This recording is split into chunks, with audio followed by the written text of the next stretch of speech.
Welcome back. I am Steven. I am the Unpredictable Gardener.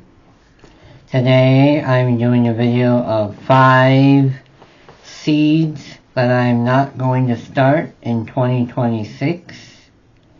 Now I typically buy a ton of seeds and I start them in my 4 seasons in February or March.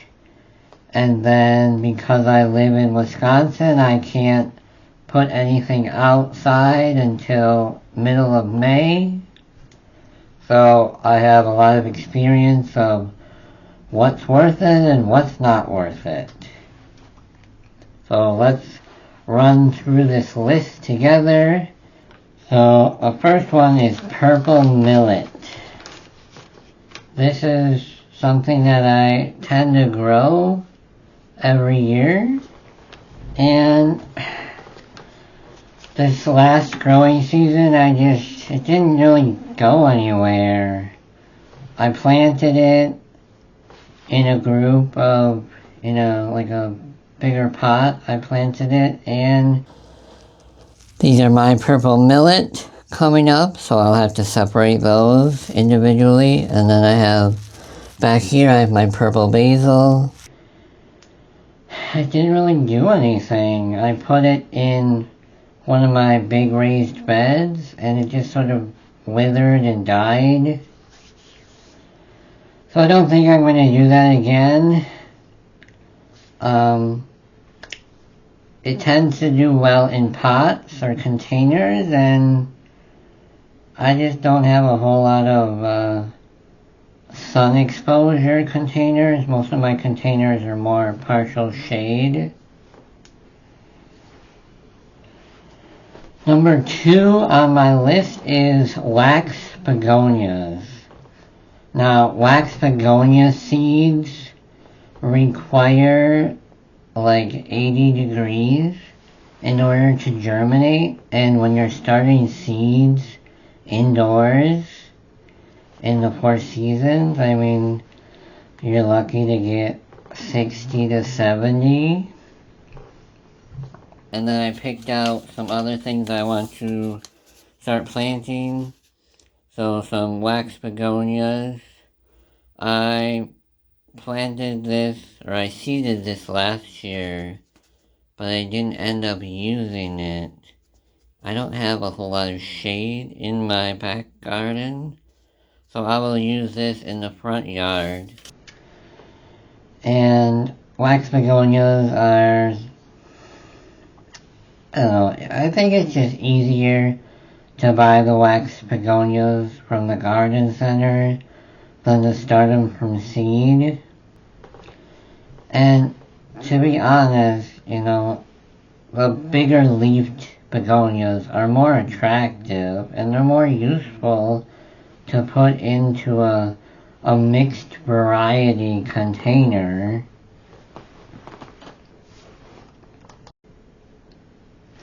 So number 3 on my list is snapdragons.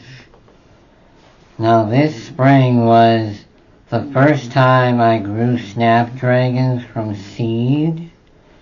Usually, you go down to the garden center and you pick up a few packs of snapdragons.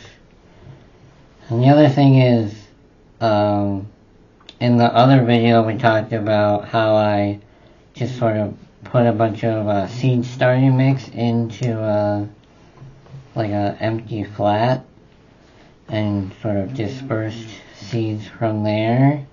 So I did that with the snapdragons. The snapdragons are doing well. I'm waiting for them to get a bit bigger before I put them in individual pots. Snapdragons are all doing well. I got a lot of plants from that, but ultimately when I planted them in my pots and my containers, I didn't get a whole lot of flowers. I remember seeing some nice red, deep red snapdragons in the front yard, We had some sort of white, pinkish ones. But, I mean, they weren't showstoppers. So it's not really worth it to grow those. Again, if I want to put them in containers, I'm just going to buy some flats at the garden center. When I really get going into seed starting, I have limited room. So, not having a ton of snapdragons or wax begonias or purple millet is going to save me room for things that I know are going to be showstoppers.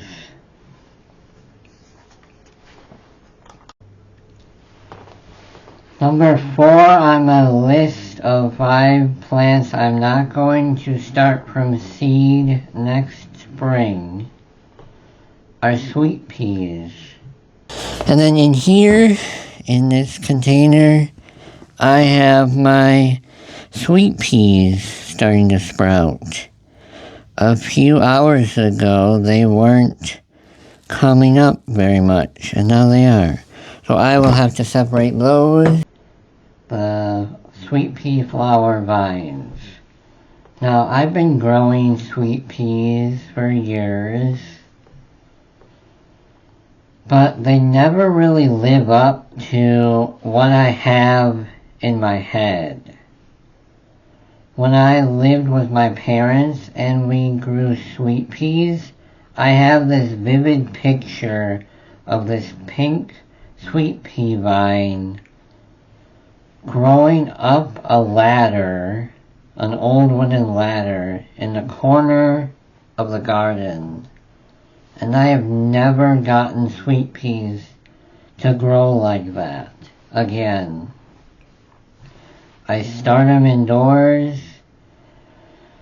They take up so much room because they're a vine. So they have to be up or they have to be down. And then I put them out into the landscape and they just sort of fizzle out and do nothing. I had them growing in my hanging baskets on the old laundry pole. And I got one bloom. It was a special bi-colored flower, like a pink and red or a white and red. And I got one bloom out of all of that. Meanwhile, I think it's a purple clematis, went from nothing to taking up that entire area, even covering up some of the petunias. So I would say clematis is a better investment than sweet peas.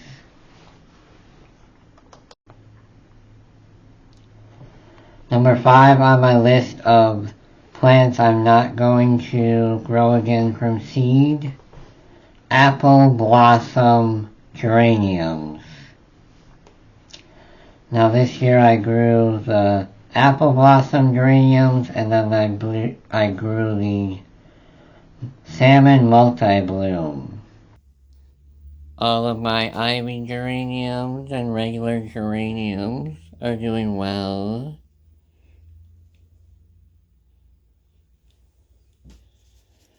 It's a nice ivy geranium.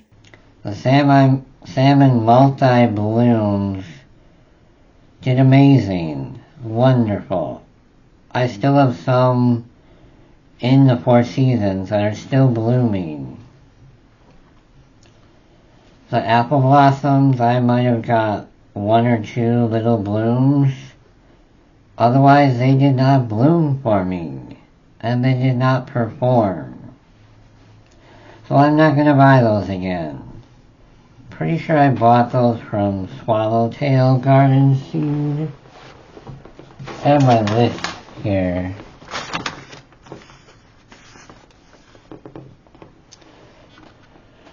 Here's my sweet peas. I did the Painted Lady sweet peas from Swallowtail Gardens. so I won't be doing that. Here I have my Bada Bing wax begonias. And it says, keep it at 80 degrees Fahrenheit. Germination is between 2 weeks and 2 months. Not worth it. Not worth all of that investment.